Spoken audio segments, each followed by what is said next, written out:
Unfortunately, the expectations that we had during your movement, personally, I feel they have not been met. For me, the Chief Justice of Pakistan should be deciding constitutional issues, not samosa ki qeemat, chini ki qeemat. For me, brutally, an affront to this principle that we had to watch, unable to speak,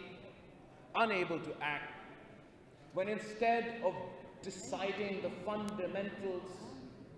of the legal framework, instead of confronting a full-blown assault on democracy that has resulted in this selected regime,